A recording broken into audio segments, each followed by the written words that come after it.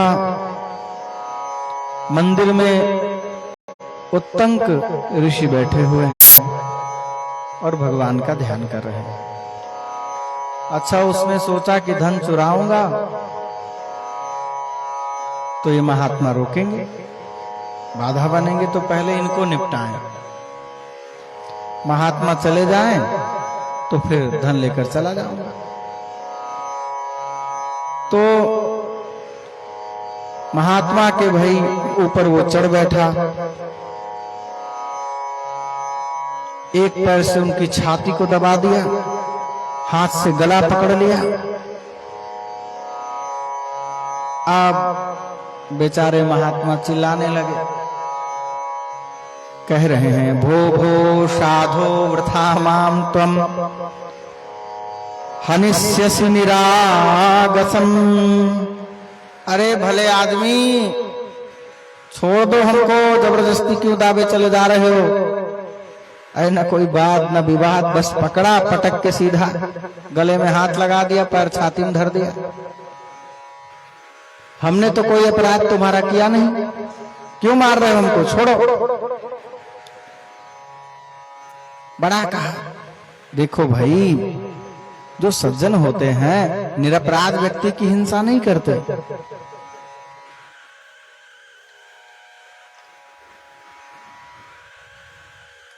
भक्तवत्सल भगवान की जय हो।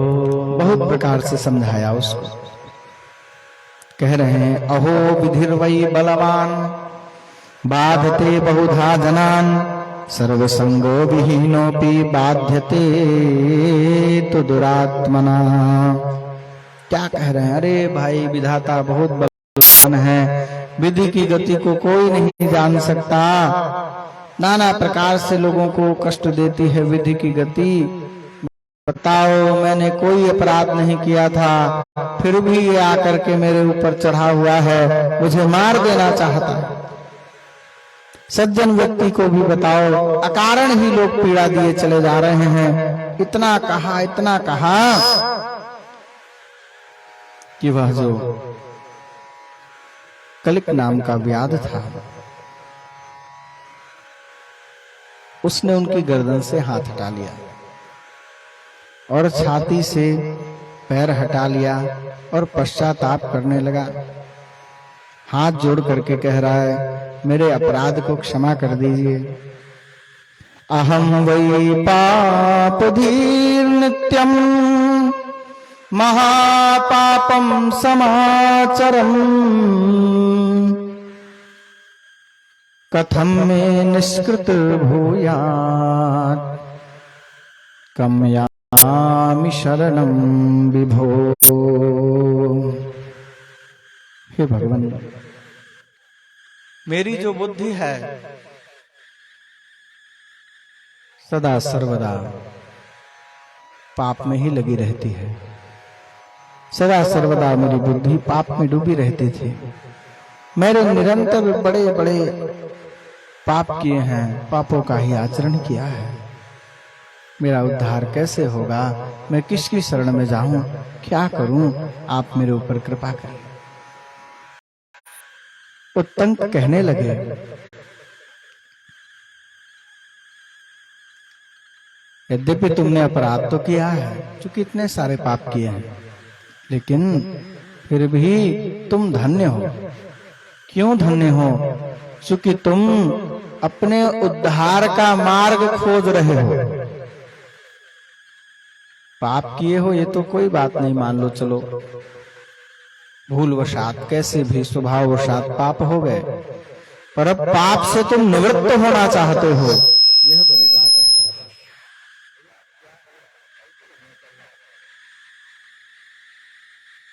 इसको बंद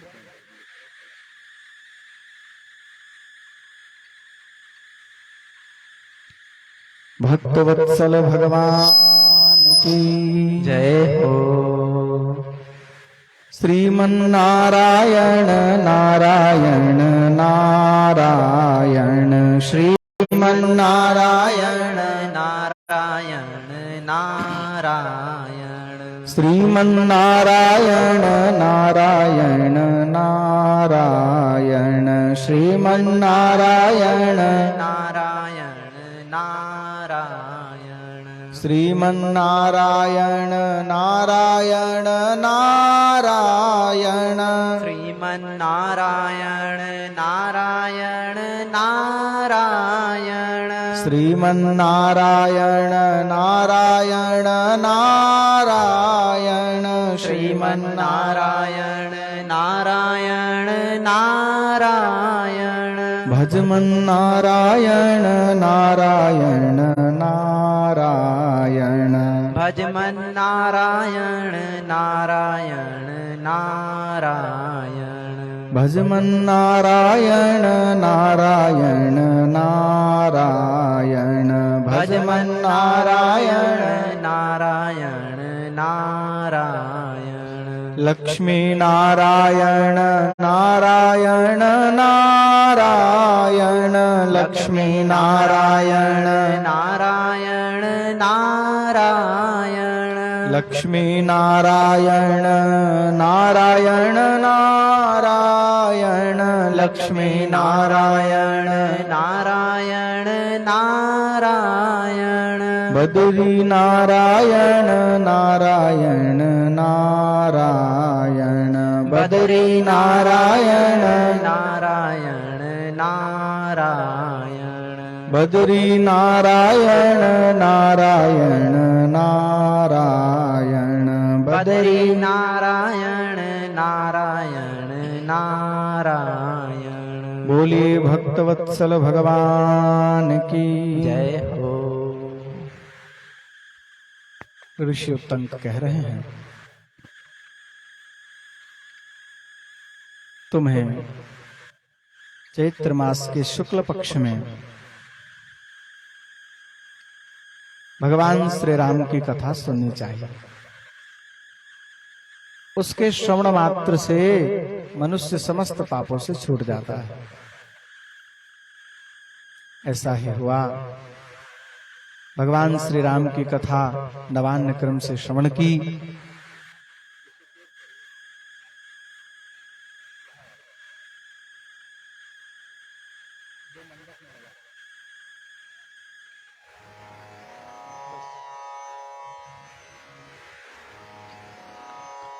रामायण की कथा सुनने के कारण उसके सारे पाप नष्ट हो गए और जैसे ही कथा वह सुन चुका उसी क्षण तत्काल उसकी मृत्यु हो गई।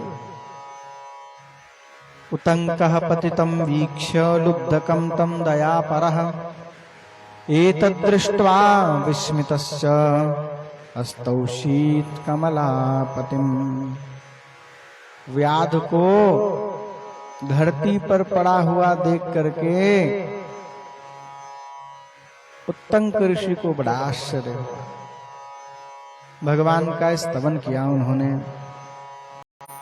उसी समय वो जो व्याध था उसकी जो ज्योति है, जो आत्मा है, दिव्य रूप में ठाकुर जी ने विमान भेजा है। विमान पर बैठ करके ठाकुर जी के धाम वो पहुंचा है।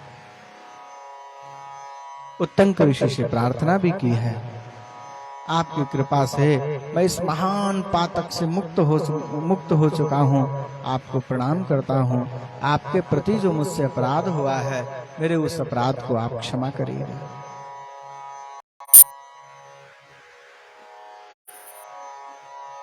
ऐसा कह करके देव कुसुमों की वर्षा उत्तंक ऋषि के ऊपर उस कलिक नाम के व्याध ने की है और परिक्रमा करके बारंबार नमस्कार करके भगवान श्री हरि के परम धाम में जा पहुंचा।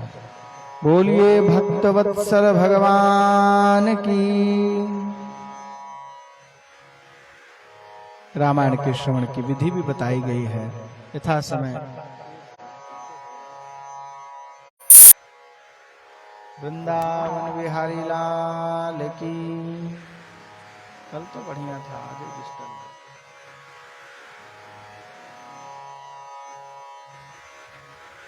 कहाँ गए उमेश भैया? ढूंढ के बुलाइए उनको।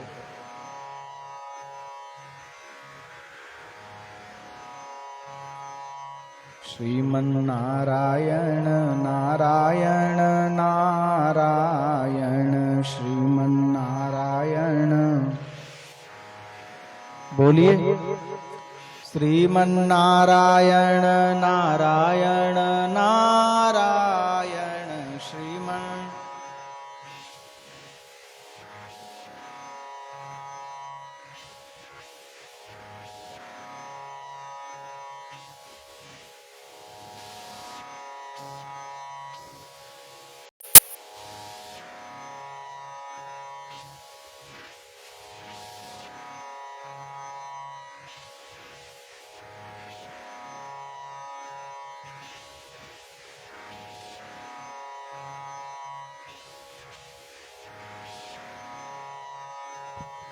सियावर रामचंद्र की।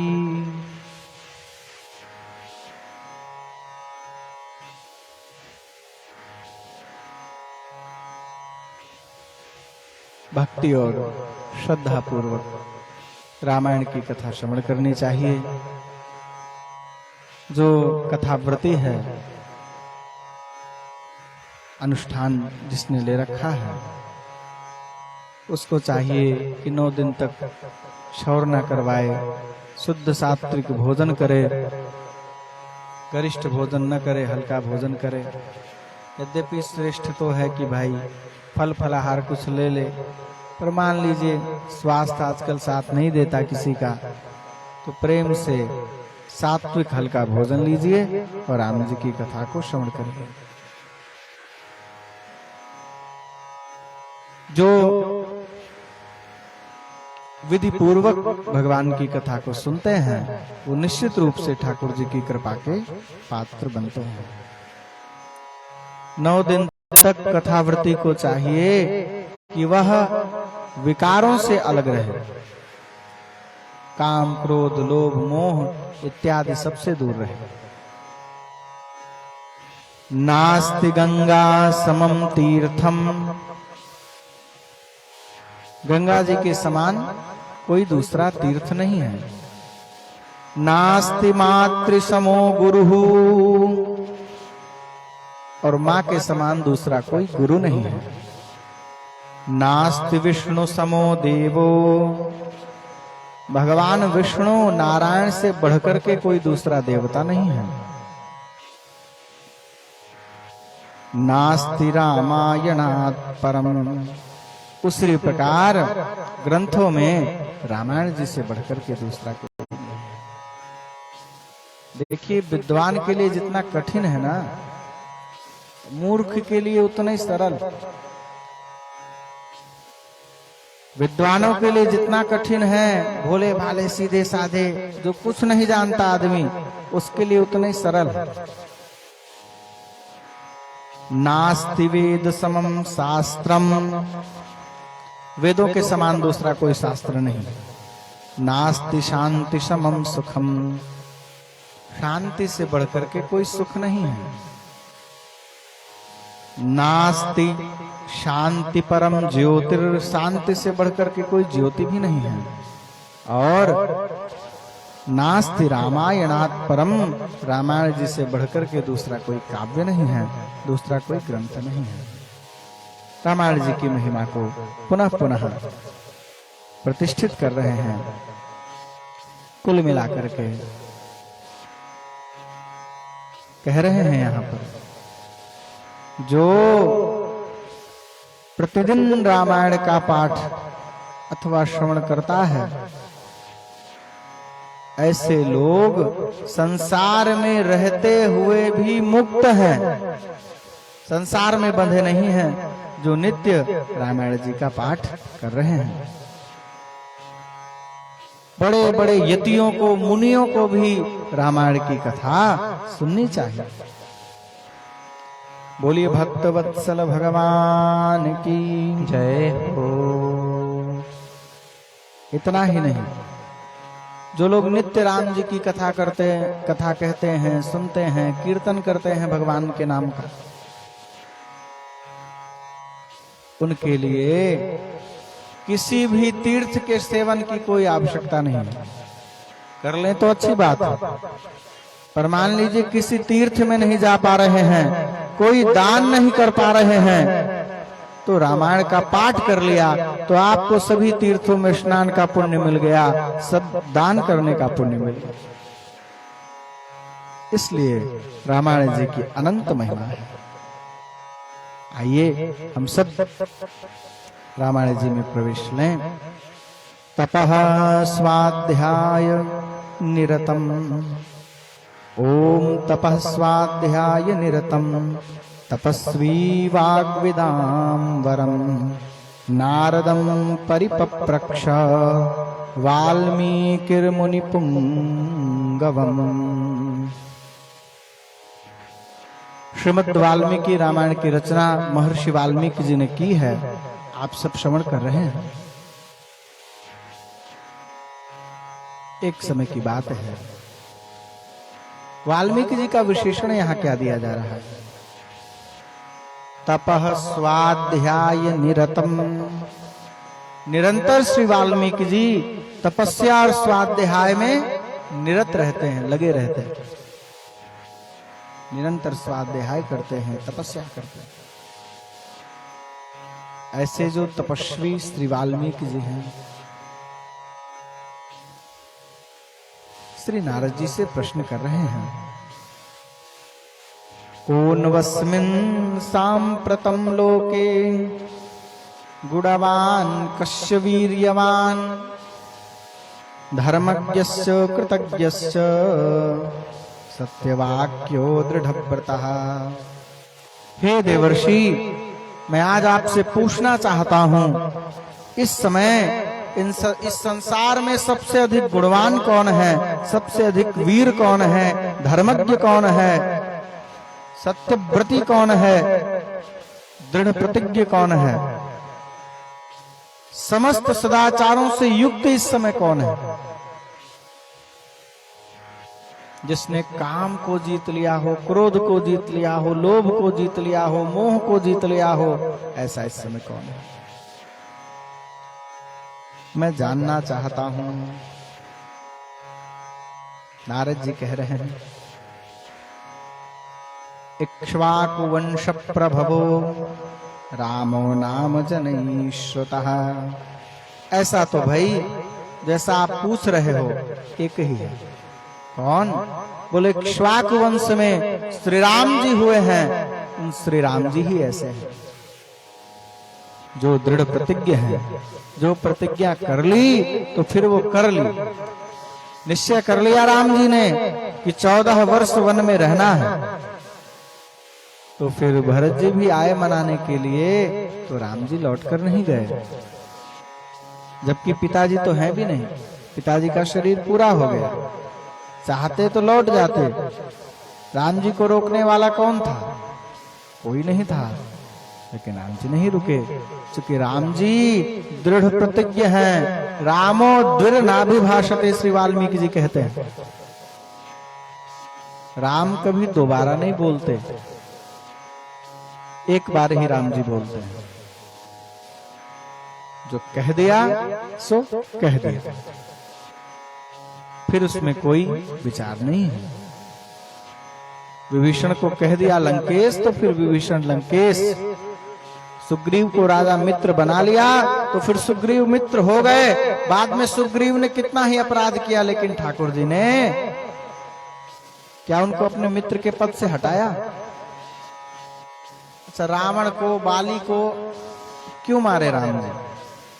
बाली से कहे ना राम जी, अरे अनुज बधू भगिनी सुत नारी, सुनु 60 कन्या समय चारी, इनहि कुदृष्टि बिलो कई जोई, ताहि बधे कछु पाप न होई।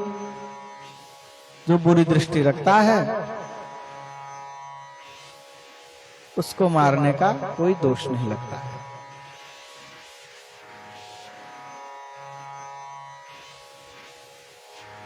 तो भाई बाली को मार दिया,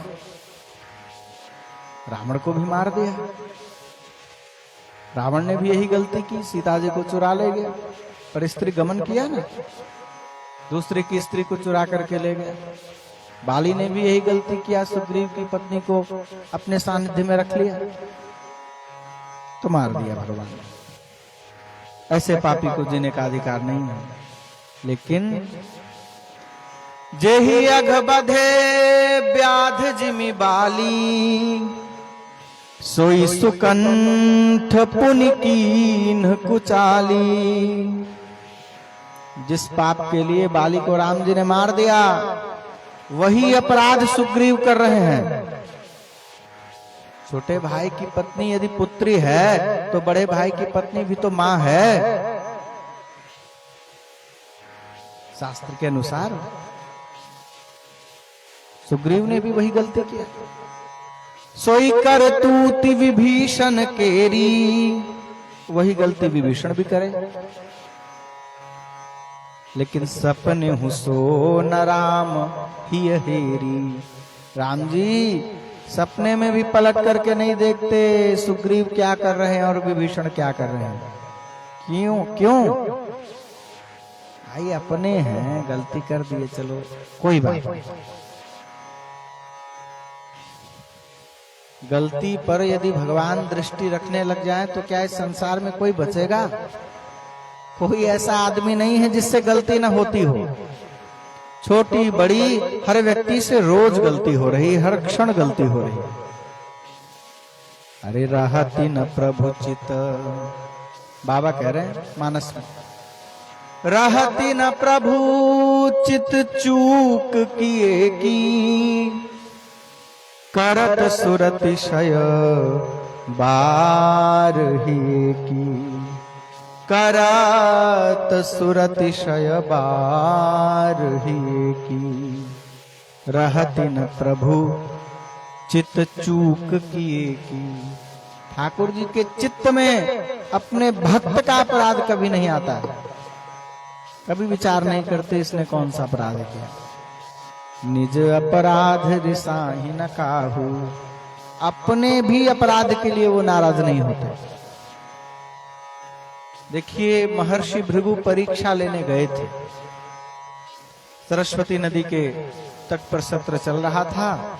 उस सत्र में विषय उठा, भाई कौन सा देवता बड़ा है, शंकर जी बड़े हैं कि विष्णु जी बड़े हैं कि ब्रह्मा जी बड़े हैं।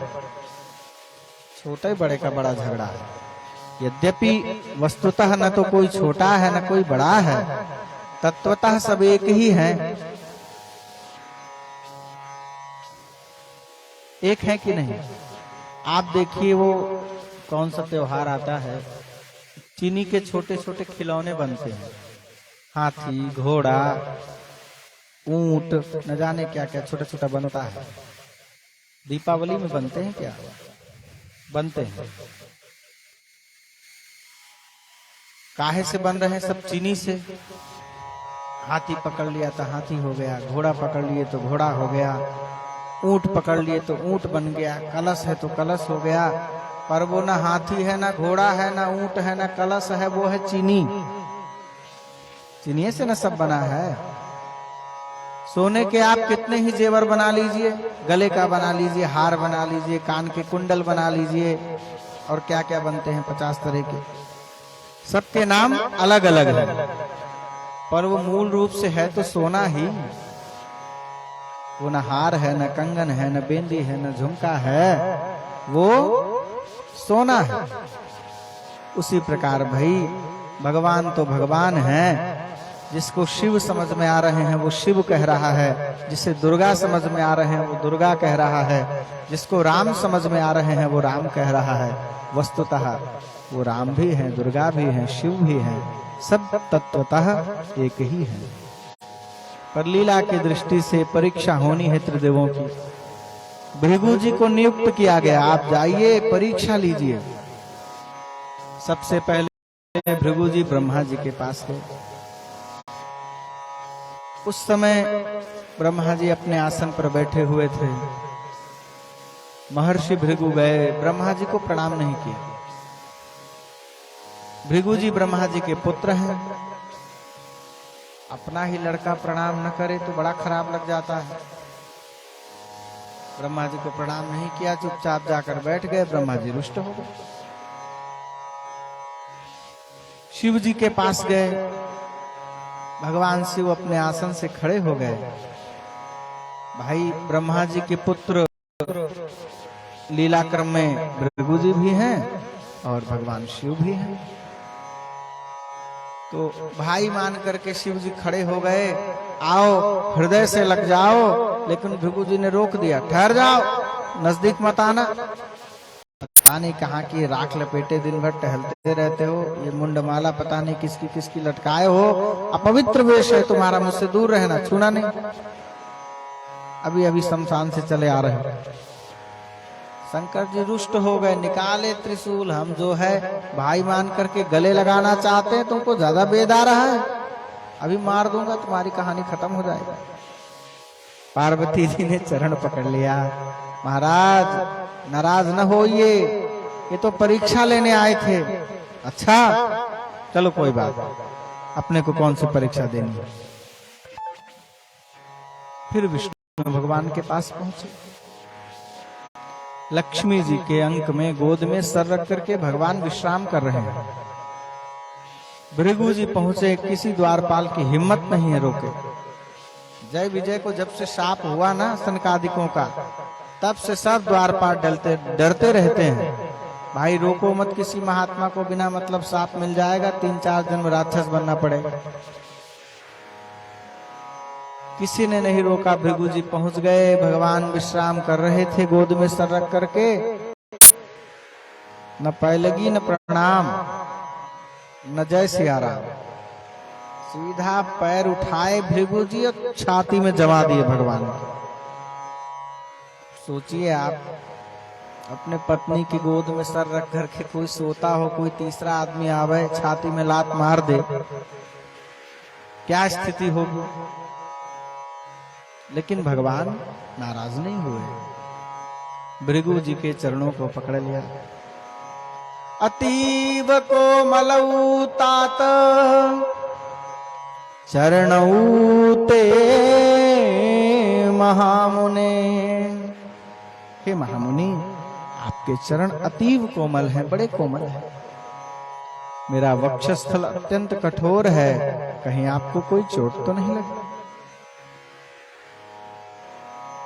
भृगु जी लौट करके आए सरस्वती नदी के तट पर और एक मत से कह दिया, भगवान विष्णु श्रेष्ठ है। चूंकि अपने अपराध पर भी वो रुष्ट नहीं होते हैं। हाँ, एक परिस्थिति में रुष्ट जरूर होते हैं। अगर आप किसी भक्त का अपराध कर दीजिए, संत का अपराध कर दीजिए, अरे जाओ अपराध भगत कर करई, तो राम रोष पावक सो जरई। यदि आपसे भक्त का अपराध हो गया तो फिर राम जी की क्रोध रूपी अग्नि में जल करके आप भस्म हो जाएंगे।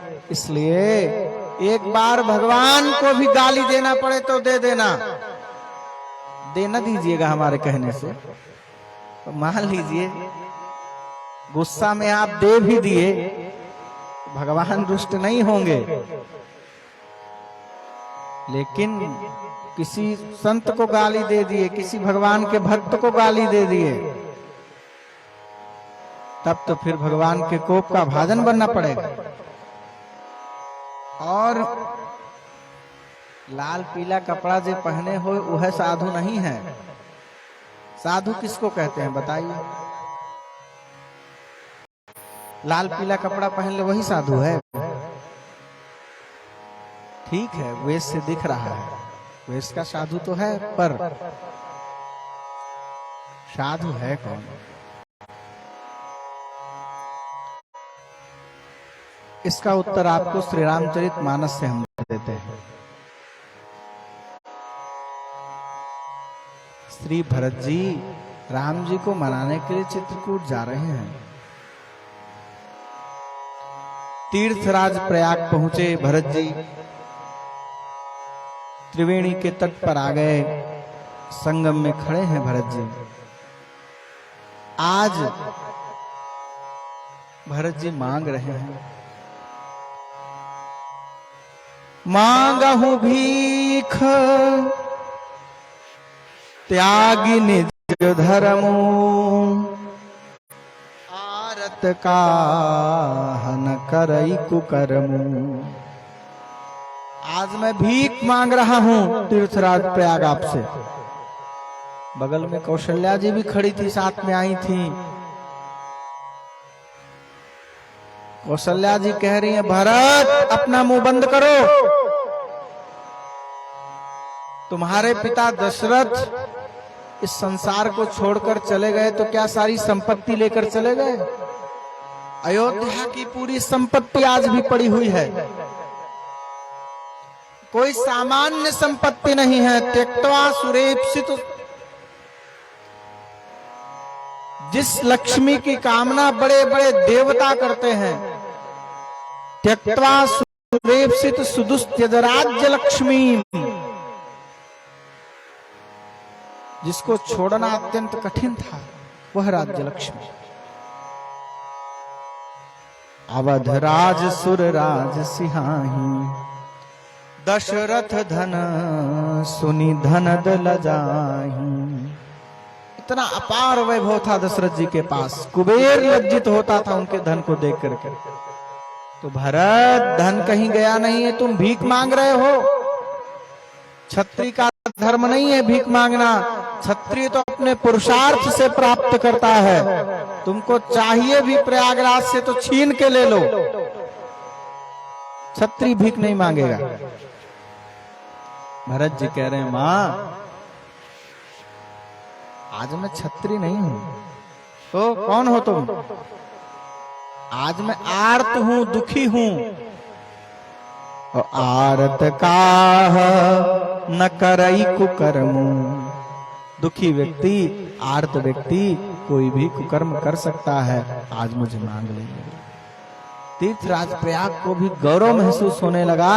अरे हर आए गए को तो मैं देता ही हूं, सबको दिया है, आज किसी रघुवंशी को देने का गौरव मुझे प्राप्त होगा। आज मैं राम के भाई भरत को दूंगा। भरत की महिमा को कम ना किएगा। पूरा संसार राम राम राम राम राम जपता है, लेकिन राम जी जब अकेले होते हैं तो भरत भरत भरत जपते हैं। भरत सरिस को राम सनेही, जग जपु राम, राम जपु जेही। निरंतर राम जी भरत का स्मरण करते हैं।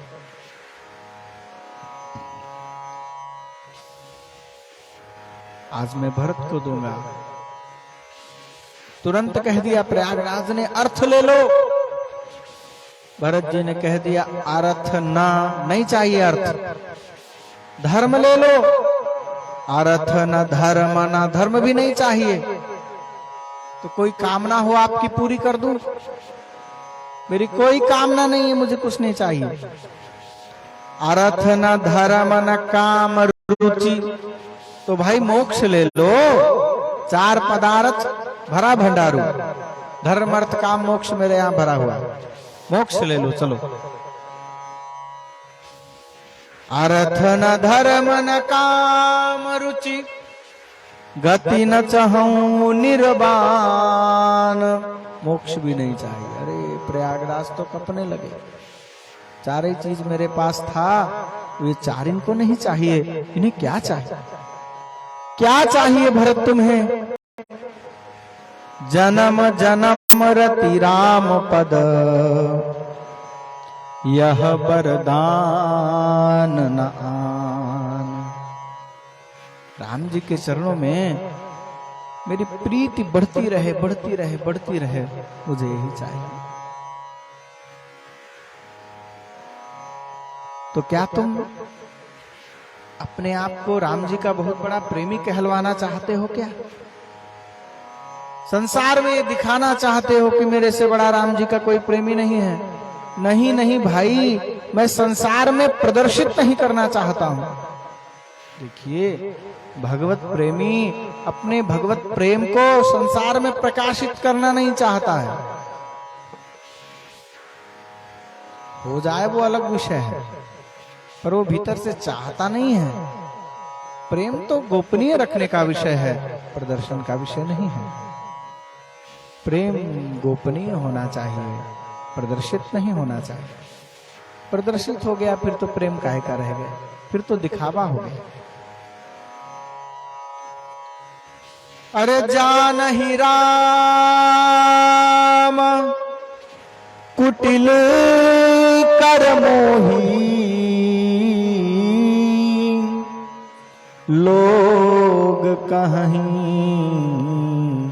गुरु साहिब द्रोही। राम जी समझें ये भरत महाकुटिल है। हमको वन भेजने का पूरा उपक्रम इस भरत ने ही रचा है। राम जी ऐसा समझे। लोग कहें ये भरत गुरुद्रोही है, राम जी का इसने द्रोह किया है राज्य के लोग में।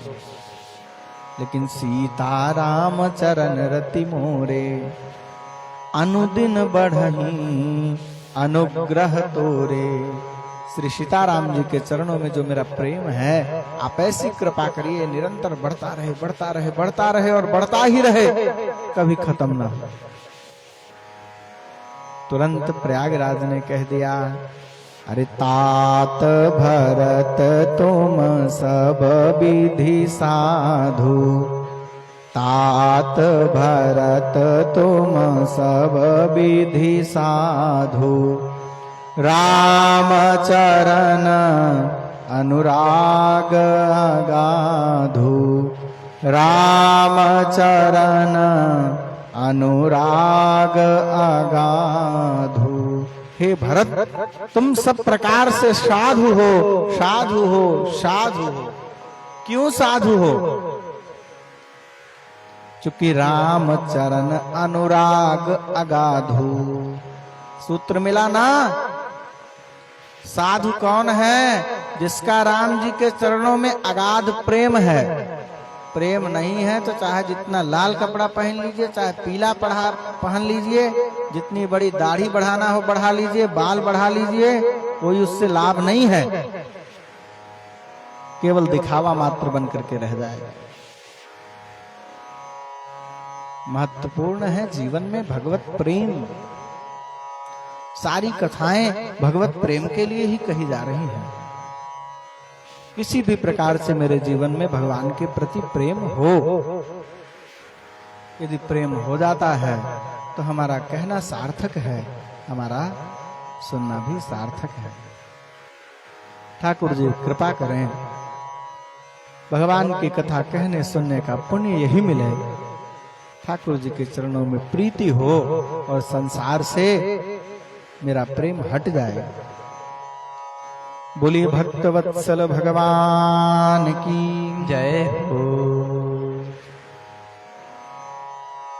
श्री नारद जी कह रहे हैं, श्री राम जी ही आप जो प्रश्न पूछ रहे हैं उसके अनुरूप फिट बैठते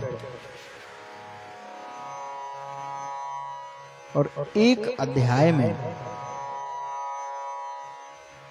श्री राम चरित्र संक्षिप्त रूप से श्री नारद जी ने वाल्मीकि जी को सुनाया है। दशरथ जी के यहाँ राम जी पैदा हुए, खूब जन्मोत्सव उनका मनाया गया, गुरुकुल जाकर के शिक्षा दीक्षा प्राप्त किए,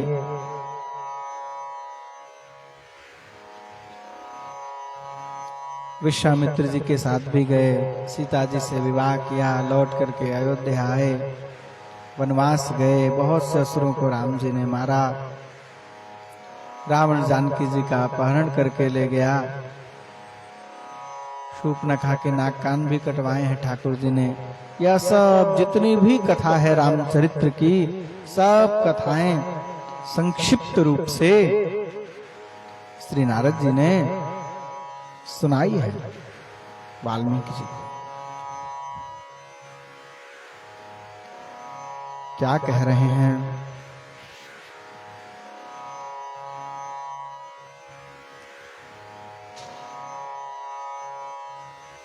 दश वर्ष सहस्राणि दश वर्ष शतानि च रामो राज्यमुपाश्रित्वा ब्रह्मलोकम प्रयास्यति।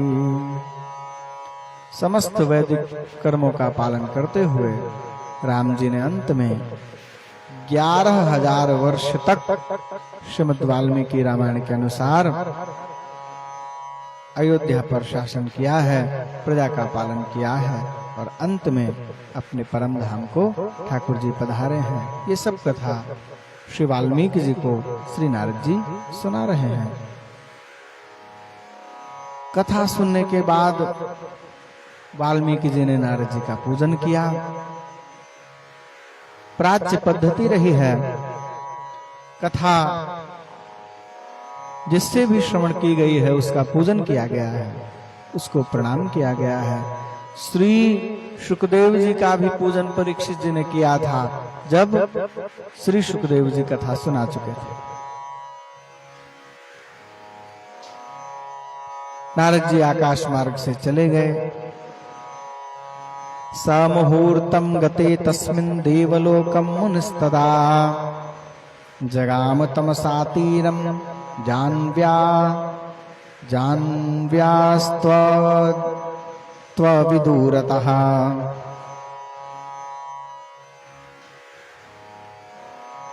कुछ देर बाद श्री वाल्मीकि जी तमसा नदी के तट पर गए।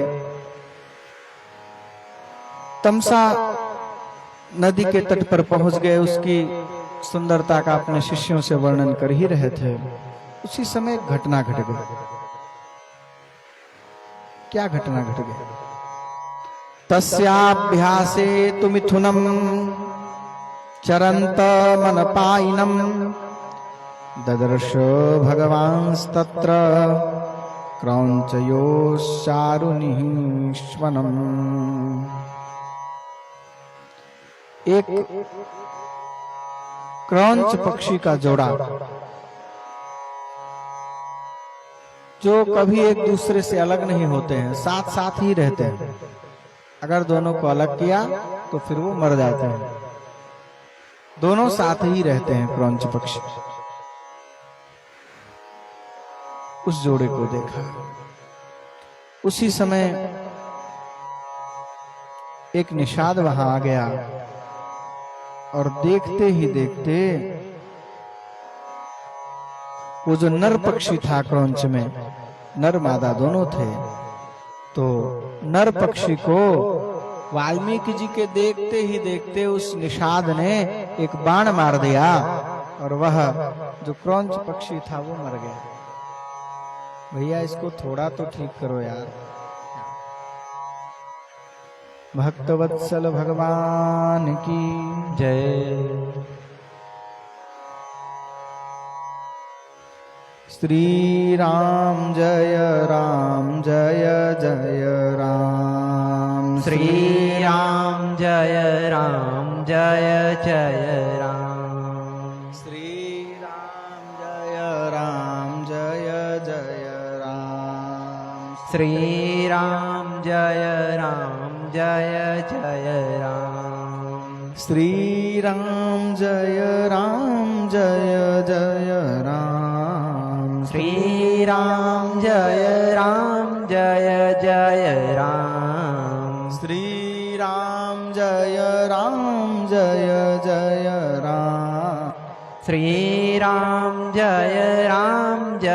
जय राम। श्री राम जय जय राम। श्री राम जय जय राम। सीताराम जय सीताराम। सीताराम जय सीताराम। सीताराम जय सीताराम।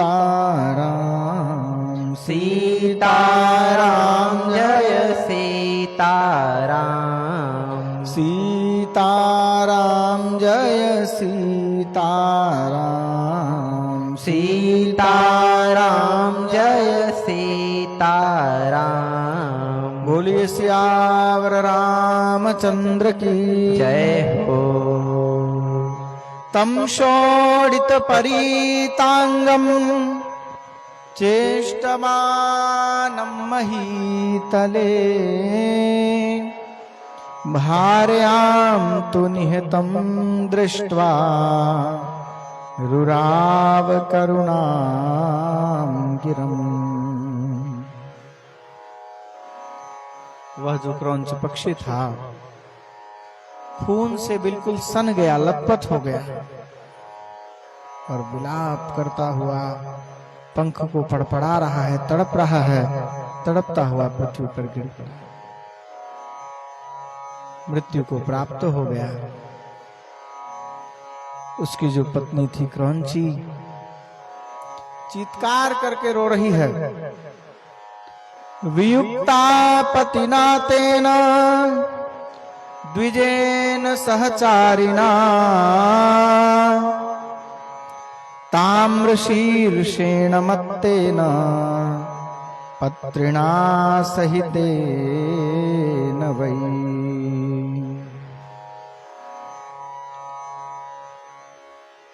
बड़ी दुखी थी, विलाप कर रही थी, उच्च स्वर से रो रही थी।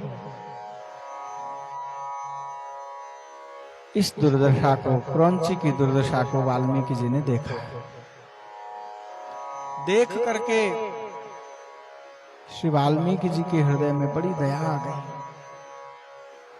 और उस क्रौंची की ओर निहार रहे हैं, उसके रुदन को देख रहे हैं और क्या कह रहे हैं। मा निषाद प्रतिष्ठां त्वा मगमः शाश्वती समाः यत्क्रौंच मिथुनादेक मवधीह काममोहितम्। हे निषाद,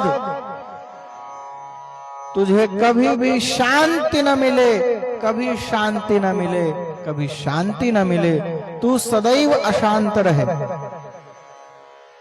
बताओ, ये क्रौंच और क्रौंची दोनों जोड़े में रहते हैं, तूने एक को मार दिया, दूसरा भी सर पटक पटक करके मर जाएगा। बिना अपराध ही तूने हत्या की है, तुझे कभी शांति न मिली। ऐसा कह करके वाल्मीकि जी लौट रहे थे। लौटते लौटते विचार कर रहे हैं, ये मेरे मुख से क्या निकल गया। ऐसा लगता है जो वाक्य मेरे मुख से निकला है ये श्लोक है। इसके प्रत्येक चरण में 8-8 अक्षर हैं। यह तो श्लोक होना चाहिए, श्लोक लग रहा है। अपने शिष्य से पूछा भरद्वाज जी से, क्यों ये श्लोक लग रहा है? हाँ गुरुदेव, आप यथार्थ कहते हैं, आपके मुख से जो निकला है वह श्लोक रूप ही है। आश्रम की ओर लौट आए। भरद्वाज जी भी वाल्मीकि जी के पीछे पीछे आ गए। आश्रम पर आ गए, निरंतर उसी श्लोक का चिंतन कर रहे हैं। आखिर मेरे मुख से ऐसी बात क्यों निकली? उसी समय श्री ब्रह्मा जी वाल्मीकि जी के आश्रम पर आए हैं। ब्रह्मा जी को देखते ही वाल्मीकि जी अपने आसन से खड़े हुए, ब्रह्मा जी का अभिवादन किया, प्रणाम किया। कुछ देर बिना कुछ बोले चुपचाप खड़े ही रहे। फिर कुशल मंगल पूछ रहे हैं। ब्रह्मा जी को बैठने के लिए आसन दिया। ब्रह्मा जी की आज्ञा से खुद भी आसन पर बैठे, पर मन अभी भी उसी क्रौंच पक्षी की ओर ही लगा है, उसी की चिंता में डूबे हुए हैं। और ब्रह्मा जी से भी कह दी इस बात को, मेरे मुख से ऐसा निकला है, न जाने क्यों ऐसा निकला। ब्रह्मा जी कह रहे हैं, श्लोक एवास्त्वयं बद्धो नत्र कार्या विचारणा। ज्यादा विचार मत करो, ये श्लोक ही है जो तुम्हारे मुख से निकला है। मच्छंदा देवते ब्रह्मन् प्रवृत्तेयं सरस्वती। ये मेरा ही संकल्प था, मेरी प्रेरणा थी, तुम्हारे हृदय में ऐसा श्लोक प्रकट हुआ। अब मेरी आज्ञा को तुम स्वीकार करो। रामस्य चरितं कृत्स्नं को त्वं ऋषि सत्तम धर्मात्मनो भगवतो लोके रामस्य धीमतः। तुम भगवान श्री राम के चरित्र का वर्णन करो। राम जी से बड़ा इस संसार में कोई बुद्धिमान पुरुष नहीं है, कोई धर्मात्मा नहीं है। इसलिए और नारद जी से तुमने राम जी का चरित्र अभी संक्षेप में श्रवण किया ही है, इसलिए राम जी के चरित्र का चित्रण करो, राम जी की कथा को लिखो। और एक बात कही, रहस्यंच प्रकाशम यद, रहस्यं च प्रकाशं च यद वृत्तं तस्य धीमतः रामस्य सह सौमित्रे राक्षसानां च सर्वशः। कह रहे हैं ब्रह्मा जी, श्री राम जी का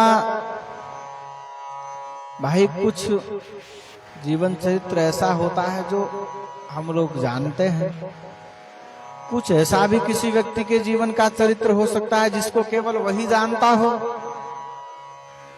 एकांत की गोपनीय बातें तो हर कोई नहीं जान पाएगा। कह रहे हैं जो गुप्त चरित्र है वह भी और जो प्रकट है वह भी, तुम्हें जो नहीं ज्ञात है वह भी, सब मेरे आशीर्वाद से तुम्हें ज्ञात हो जाएगा। और फिर कहा, नते वागनृता काव्ये काचिदत्र भविष्यति कुरु राम कथाम पुण्याम श्लोकबद्धाम मनोरमाम। तुम इसमें जो भी लिख दोगे वो झूठा नहीं होगा, राम जी वैसा ही अनुकरण करेंगे। जो तुम लिख दोगे वह सत्य होगा, मेरा ऐसा आशीर्वाद है।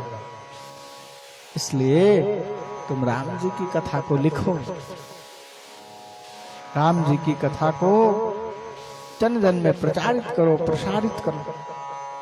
आशीर्वाद देकर के ब्रह्मा जी अंतर्धान हो गए। वाल्मीकि जी को परम आश्चर्य हो रहा है,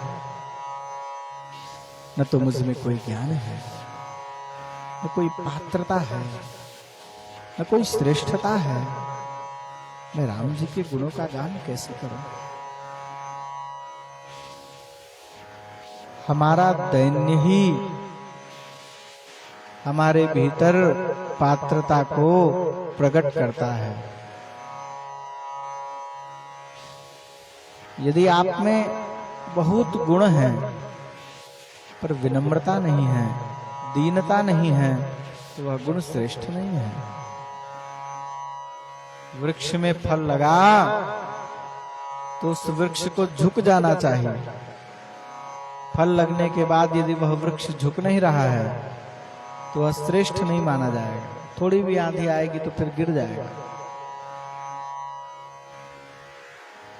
यदि आपके जीवन में कोई उपलब्धि है, कोई आपके भीतर पात्रता है, श्रेष्ठता है, तो उसका अभिमान नहीं करना है, अपने को दीनता में रखना है। जितना ही आप दीनता में रहेंगे, अपने को जितना छोटा बना करके रखेंगे, उतनी ही ऊंचाई पर बढ़ते रहने की निरंतर आपकी संभावना बनी रहेगी। जिस दिन अपने आप को ज्ञानी समझे, ज्ञानी बनते ही सब काम खराब हो जाता है। अभिमान आ गया और जहां अभिमान आया सब काम खराब। तो वाल्मीकि जी विचार कर रहे हैं, मैं कैसे करूंगा। फिर ब्रह्मा जी की बातों का स्मरण किया, श्री राम जी के चरणों में प्रणाम किया। राम जी की कृपा का आश्रय लेकर के, राम जी की करुणा का आश्रय लेकर के श्री वाल्मीकि जी श्लोकबद्ध रामायण का गान करने लगे।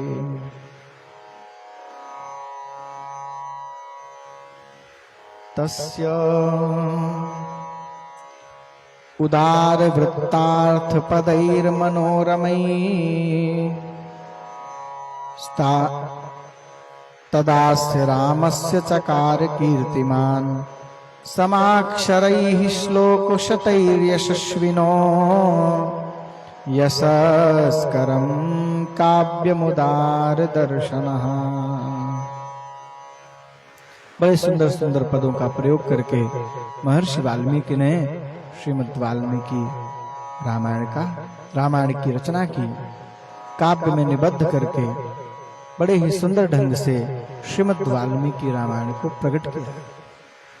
24,000 श्लोकों में बद्ध करके इसका निर्माण किया और निर्माण करके किसको पढ़ा रहे हैं? लव और कुश को। रामायण की रचना की, फिर सीता जी जब वाल्मीकि मुनि के आश्रम पर रह रही हैं, लव कुश को जन्म दिया है, वहीं आश्रम में ही लव और कुश को रामायण काव्य का ज्ञान श्री वाल्मीकि जी ने दिया है, पढ़ाया है।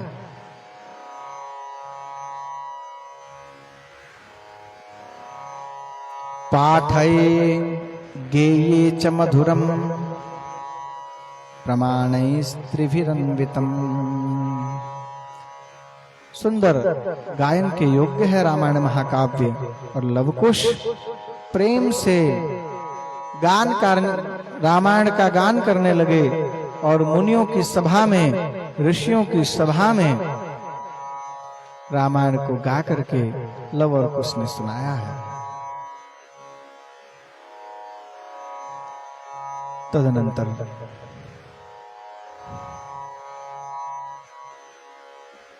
मुनियों के मध्य रामायण का गान किया। समस्त मुनि प्रसन्न हो गए और प्रसन्न होकर के लव और कुश को आशीर्वाद दे रहे हैं और आशीर्वाद स्वरूप पुरस्कार में कोई वस्त्र दे रहा है, कोई कलश दे रहा है। सब ऋषि अलग अलग वस्तुएं प्रदान कर रहे हैं। कश्चित कमंडलुम प्रादान मौंजी मन्यो महामुनिः वृषिमन्यस्तदा प्रादात कौपीनमपरो मुनिः। कोई मेखला दे रहा है, कोई कौपीन दे रहा है, किसी ने तीर धनुष दे दिया, किसी ने आसन दे दिया। सब सुंदर सुंदर भेंट लव और कुश को प्रदान कर रहे हैं। तदनंतर एक समय ये दोनों कुमार लव और कुश